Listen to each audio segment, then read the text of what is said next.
हाँ तो दोस्तों इस वीडियो के अंदर हम एंटेरो हेल्थ केयर के आईपीओ के बारे में बात करेंगे और जानेंगे कि इस आईपीओ के अंदर आपको कितना लिस्टिंग गेन मिल सकता है और आपको इस आईपीओ के अंदर अप्लाई करना चाहिए या नहीं।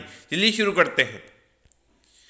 तो देखिए सबसे पहले अगर हम यहाँ पे आईपीओ की डिटेल्स के बारे में अगर हम बात करेंगे तो देखिए 9 फरवरी को ये आईपीओ में स्टार्ट होता हुआ नजर आएगा और 13 फरवरी को ये आईपीओ में क्लोज होता हुआ नजर आएगा। अब अगर हम यहाँ पे इश्यू शेयर्स की अगर हम बात करेंगे तो 1600 करोड़ के लगभग का टोटल हमें यहाँ पे इश्यू शेयर्स यहाँ पे नजर आता है।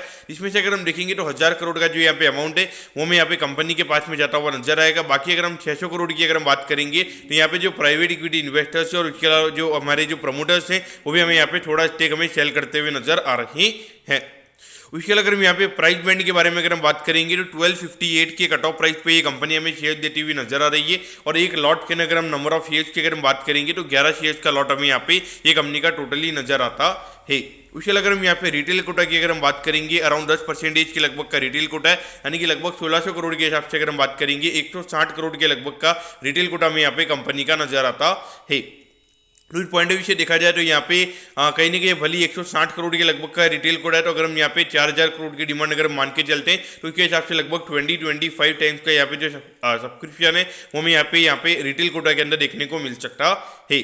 उसके अलावा अगर हम एट दी एंड अगर हम कंपनी के फंडामेंटल्स की अगर हम बात करेंगे तो देखिए ये जो कंपनी है ये कंपनी जो हेल्थ केयर जो प्रोडक्ट्स होते हैं तो उन्हें यहाँ पे डिस्ट्रीब्यूट करने का ये कंपनी हमें यहाँ पे काम करती हुई नजर आती है। और मेनली अगर हम देखेंगे तो यहाँ पे जितने भी जो हेल्थ केयर कंपनीज होती है जो प्रोडक्ट बनाने का काम करती है तो उनसे यहाँ पे जो मैन्युफैक्चरर्स होते हैं उनसे ये कंपनी प्रोडक्ट खरीदने का काम करती हुई हमें यहाँ पे नजर आती है। फिर उसके बाद में ये प्रोडक्ट को आगे जैसे जितने भी जो मेडिकल की शॉप्स वगैरह होती है, फिर उसके अलावा अगर हम देखेंगे तो यहाँ पे जो डिस्ट्रीब्यूटर्स होते हैं तो उनको यहाँ पे प्रोडक्ट को सेल करने का ये कंपनी हमें काम करती हुई नजर आती है।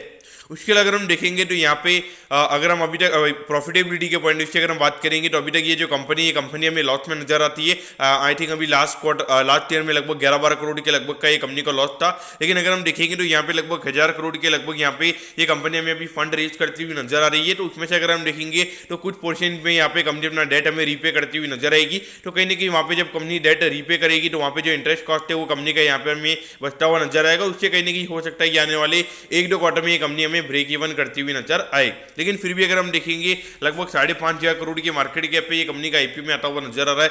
अगर मैं ये मान के चलता हूँ कि अगर कंपनी ब्रेक इवन पे भी आ जाती है, लेकिन अगर 50 करोड़ के लगभग का प्रॉफिट भी अगर ये कंपनी कमाती है तो भी फॉरवर्ड बी के हिसाब से लगभग 110 का पी रेशियो में यहाँ पे कंपनी का नजर आता है। और जहाँ पर अगर हम बिजनेस मॉडल की अगर हम बात करेंगे इतना ज्यादा इंटरेस्टिंग हमें यहाँ पे बिजनेस मॉडल नजर नहीं आता, लेकिन फॉरवर्ड पी पे लगभग 110 के पी रेशियो पे यहाँ पे कंपनी का आईपीओ में आता हुआ नजर आ रहा है। तो मेरे ख्याल से यहाँ पे इन्वेस्टर्स के लिए यहाँ पे कोई भी वैल्यू यहाँ पे कंपनी की तरफ से नहीं रखी गई है और मुझे लगता है कि यहाँ पे लॉन्ग टर्म के पॉइंट ऑफ से मेरे ख्याल से टोटली अवॉइड करना चाहिए। वैल्यूएशन मेरे ख्याल से यहाँ पे काफ़ी ज़्यादा क्रेजी है और उसके अलावा अगर हम देखेंगे तो इतनी ज़्यादा वैल्यू मेरे ख्याल से मुझे यहाँ पे नजर नहीं आती है। अब लिस्टिंग गेन के लिए आपको क्या करना चाहिए, तो देखिए मेरे ख्याल से लिस्टिंग गेन के लिए तो कि अगर हम देखेंगे यहाँ पे रिटेल का कोटा सिर्फ 10% के लगभग का हमें यहाँ पे नजर आता है। तो उस पॉइंट ऑफ व्यू से मुझे यहाँ पे लगता है कि यहाँ पे फ्री फ्लोट मार्केट में जब यहाँ पे लिस्टिंग होगी तो इतना ज़्यादा नहीं रहेगा, लेकिन उतनी ज़्यादा डिमांड भी नहीं रहेगी। तो मेरे ख्याल से यहाँ पे 5-10% के प्रीमियम या फिर 5-10% के नीचे ये आईपीओ में खुलता हुआ नजर आएगा। तो 5-10% प्रीमियम या डिस्काउंट के ऊपर हम यहाँ पे लिस्टिंग एक्सपेक्ट कर सकते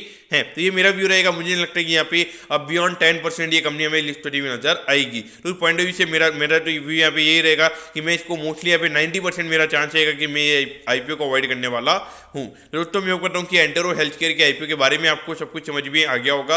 अगर आपकी कोई भी क्वेरीज है आप कमेंट कीजिए, मैं जरूर आपके कमेंट पर रिप्लाई करूंगा। ओके दोस्तों, thank you, have a nice day.